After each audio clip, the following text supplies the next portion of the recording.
I settled down inside.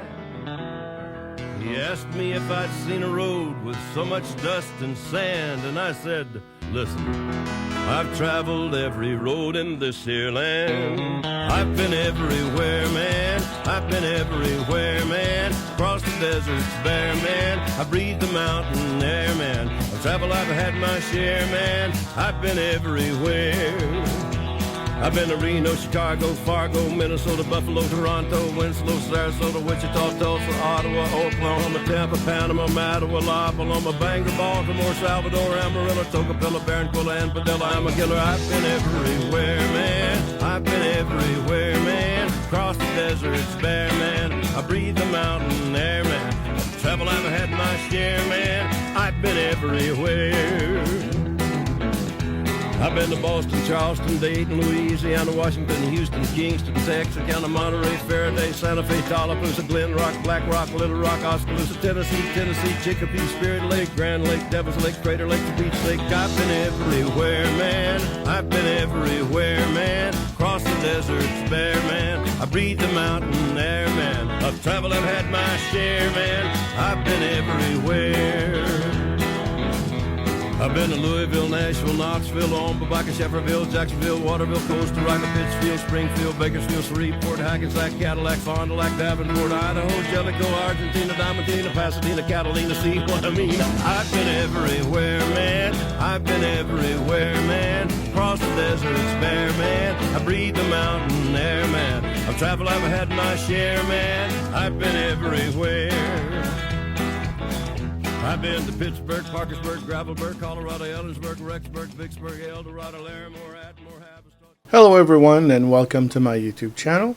That was just a little preview of the road trip map that I actually took on my trip to Alaska this year, as well as a tune from the great Johnny Cash. In this first installment episode of my YouTube series, I just wanted to take a moment to give a little background to those who don't already know me, and also explain how I got to this point in my travel journey. Then I'll go through a quick overview of the planning and preparation for my last road trip to Alaska. Hopefully this can be helpful to anyone who's considering any similar travel in the future. So as I've previously shown in my introduction video, I've lived in South Florida most of my life since the age of 15. But I was born in the French-speaking area of Quebec in Canada, and that means that I have a lot of friends and family up there still. And I've actually traveled the 1,700 miles back and forth on the roads in between every year since.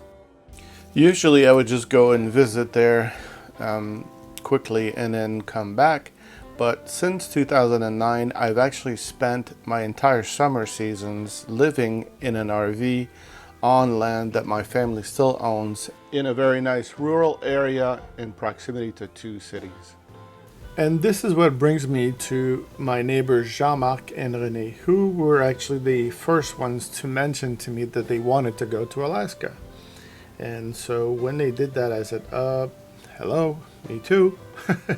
So anyway, we discussed it and ended up finding that we could do a trip together without necessarily being following each other, and just meet up once in a while on the trip in certain areas, which was great, and that's what happened. I also knew that I would never want to travel alone for that long of an adventure.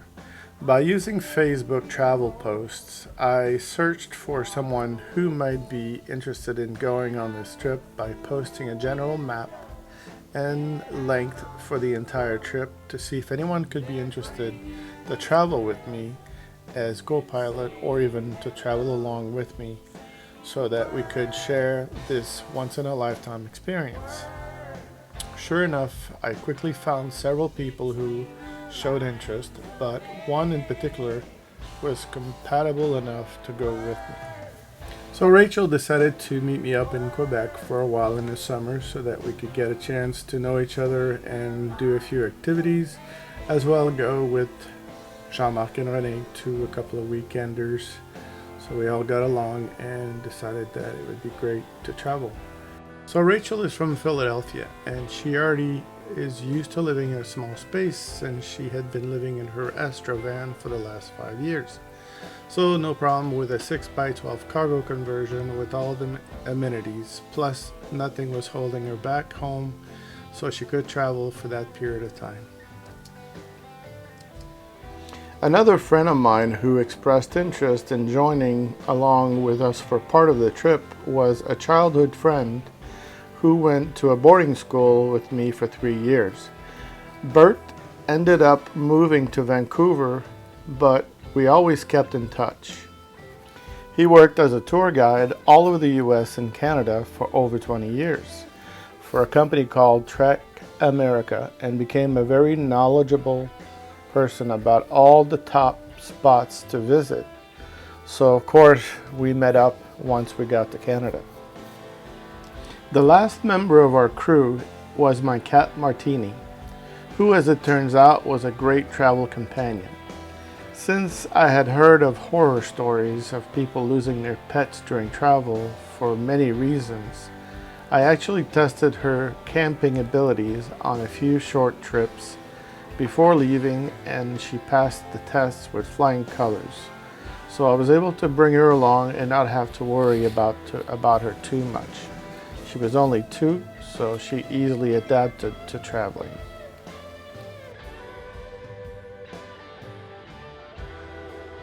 For those of you who might be planning a similar trip, I wanted to touch base on a few things to do with budgeting to perhaps help you have a better idea or understanding of what to expect when you get on the road.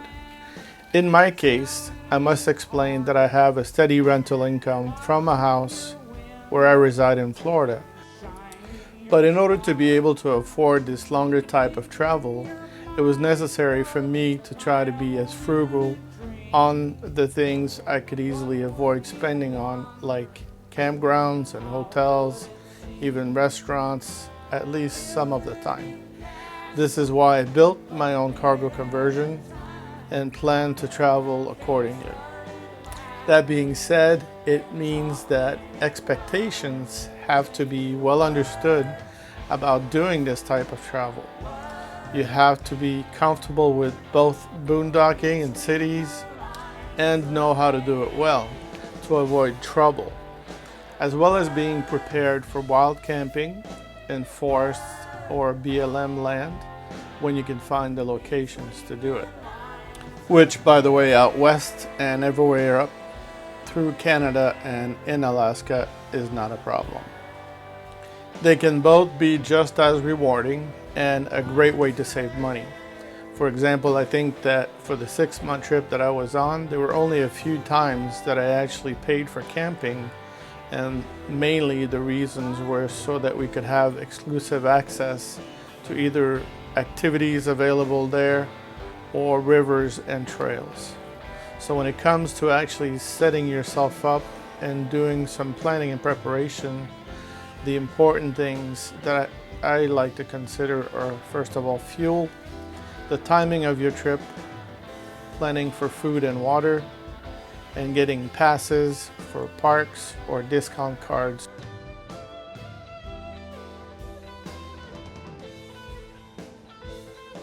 Obviously, everyone is going to have their own consumption depending on the rig that they drive, but for my 2008 Ram pickup alone, I usually use about 15 miles per gallon of diesel with no DEF.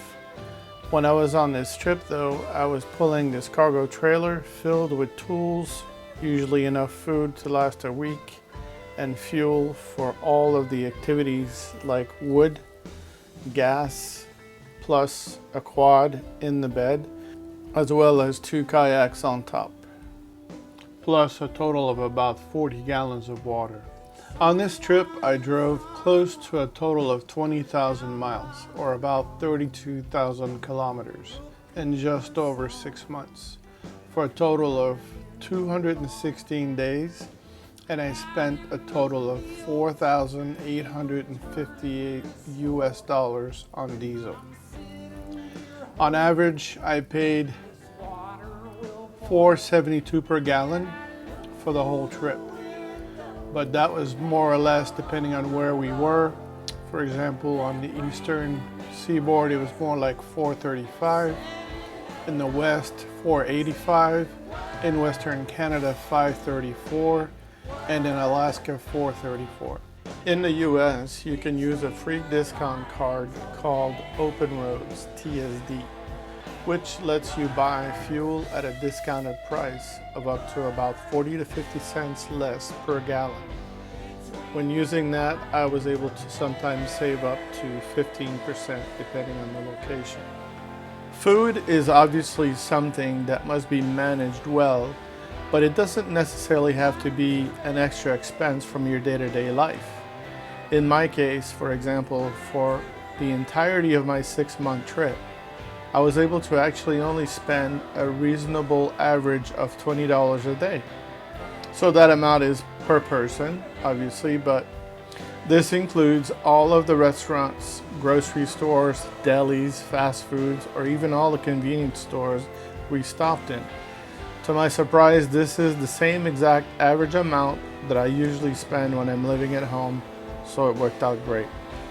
While you're on the road, you don't need to keep so much food with you all the time. You can just stop everywhere you want to get some. That way you can always enjoy fresh foods and there's less chance of spoilage and waste.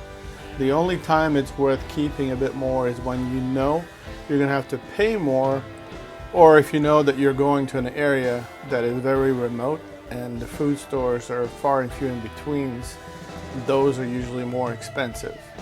When you know you're going to be in the bush for a while, you need to figure out exactly how much food you can store in a fridge so that you can last the time that you need. For me, that meant that I needed a low voltage 12 volt compressor 48 quart dual zone fridge freezer to make or keep ice as well as frozen foods. So for $319 on Amazon, I found the perfect solution.